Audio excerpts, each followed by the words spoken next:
Divergent, Chapter 32. I watched Tobias's face carefully as we walked to the dining hall, searching for any sign of disappointment. We spent the 2 hours lying on his bed, talking and kissing, and eventually dozing until we heard shouts in the hallway, people on their way to the banquet. If anything, he seems lighter now than he was before. He smiles more anyway. When we reach the entrance, we separate. I go in first and run to the table I share with Will and Christina. He enters second a minute later and sits down next to Zeke, who hands him a dark bottle. He waves it away. "Where'd you go?" asked Christina. "Everyone else went back to the dormitory." "I just wandered around," I say. "I was too nervous to talk to everyone else about it."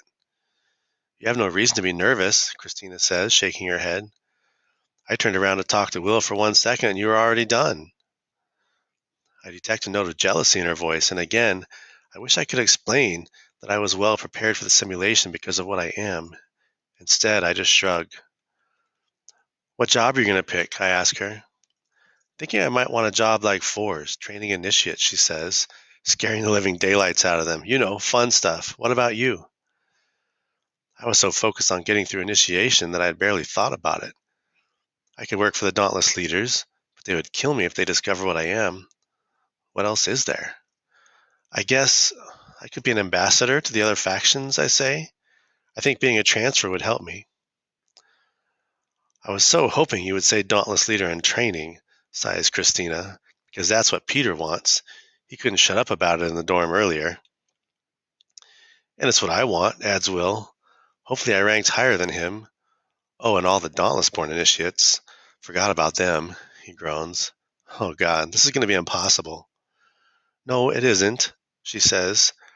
Christina reaches for his hand and laces her fingers with his like it's the most natural thing in the world. Will squeezes her hand. "Question," says Christina, leaning forward. "The leaders who were watching your fear landscape, they were laughing about something." "Oh?" I bite my lip hard. I'm glad my terror amuses them. "Any idea which obstacle it was?" she asks. "No." "You're lying," she says. "You always bite the inside of your cheek when you lie. It's your tell." I stop biting the inside of my cheek. "Will is pinching his lips together, if it makes you feel better," she says. Will covers his mouth immediately. "Okay, fine. I was afraid of intimacy," I say. "Intimacy?" repeats Christina. "Like sex?" I tense up and force myself to nod. Even if it was just Christina and no one else was around, I would still want to strangle her right now. I go over a few ways to inflict maximum injury with minimum force in my head. I try to throw flames from my eyes. Will laughs. "What was that like?" she says. "I mean, did someone just try to do it with you? Who was it?"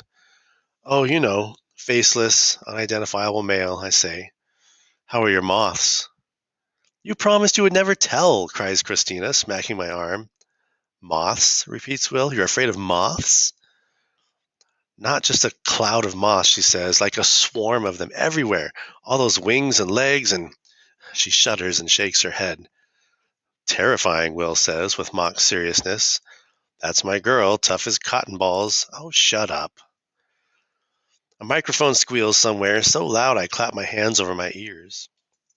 I look across the room at Eric, who stands on one of the tables with the microphone in hand, tapping it with his fingertips.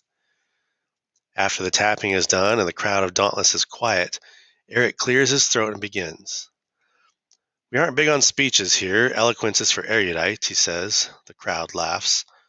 I wonder if they know that he was an erudite once, that under all the pretense of dauntless recklessness and even brutality, he is more like an erudite than anything else. If they did, I doubt they would laugh at him. "So I'm going to keep this short. It's a new year, and we have a new pack of initiates and a slightly smaller pack of new members.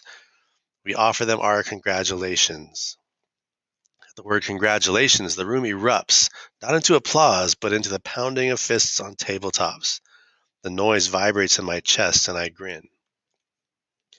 "We believe in bravery. We believe in taking action. We believe in freedom from fear and acquiring skills to force the bad out of our world so that the good can prosper and thrive.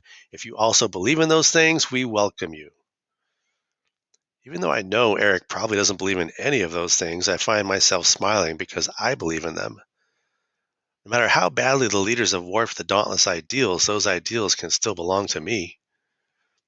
More pounding fists, this time accompanied by whoops. Tomorrow, in their first act as members, our top 10 initiates will choose their professions in the order of how they are ranked, Eric says.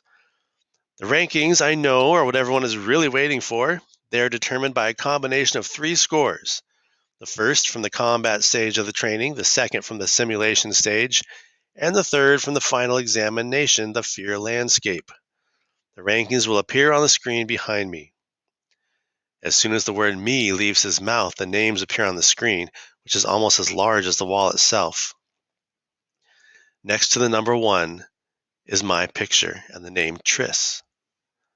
A weight in my chest lifts. I didn't realize it was there until it was gone and I didn't have to feel it anymore.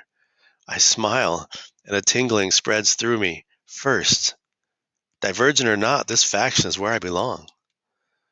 I forget about war, I forget about death. Will's arms wrap around me and he gives me a bear hug. I hear cheering and laughing and shouting. Christina points at the screen, her eyes wide and filled with tears. Number 1, Triss. Number 2, Uriah. Number 3, Lynn. 4, Marlene. 5, Peter. Peter stays. I suppress a sigh, but then I read the rest of the names. 6, Will. 7, Christina. I smile and Christina reaches across the table to hug me. I'm too distracted to protest against the affection. She laughs in my ear. Someone grabs me from behind and shouts in my ear, "It's Uriah." I can't turn around, so I reach back and squeeze his shoulder. "Congratulations," I shout. "You beat them," he shouts back. He releases me, laughing, and runs into the crowd of dauntless-born initiates. I crane my neck to look at the screen again. I follow the list down. 8, 9, and 10 are dauntless-borns whose names I barely recognize. 11 and 12 are Molly and Drew. Molly and Drew are cut. Drew, who tried to run away while Peter held me by the throat over the chasm, and Molly, who fed the erudite lies about my father, are factionless. It isn't quite the victory I wanted, but it's a victory nonetheless. Will and Christina kiss, a little too sloppily for my taste. All around me is the pounding of dauntless fists. Then I feel a tap on my shoulder and turn to see Tobias standing behind me. I get up, beaming. "You think giving you a hug would give away too much?" he says. "You know," I say, "I really don't care." I stand on my tiptoes and press my lips to his. It is the best moment of my life. A moment later, Tobias's thumb brushes over the injection site of my neck, and a few things come together at once. I don't know how I didn't figure this out before. 1, colored serum contains transmitters.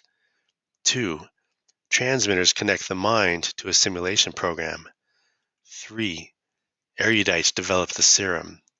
4, Eric and Max are working with the erudite. I break away from the kiss and stare wide-eyed at Tobias. "Triss?" he says, confused. I shake my head. "Not now." I meant to say not here. Not with Will and Christina standing a foot away from me, staring with open mouths, probably because I just kissed Tobias and the clamor of the dauntless surrounding us. But he has to know how important it is. "Later," I say, "okay?" He nods. I don't even know how I'll explain it later. I don't even know how to think straight. But I do know how erudite will get us to fight.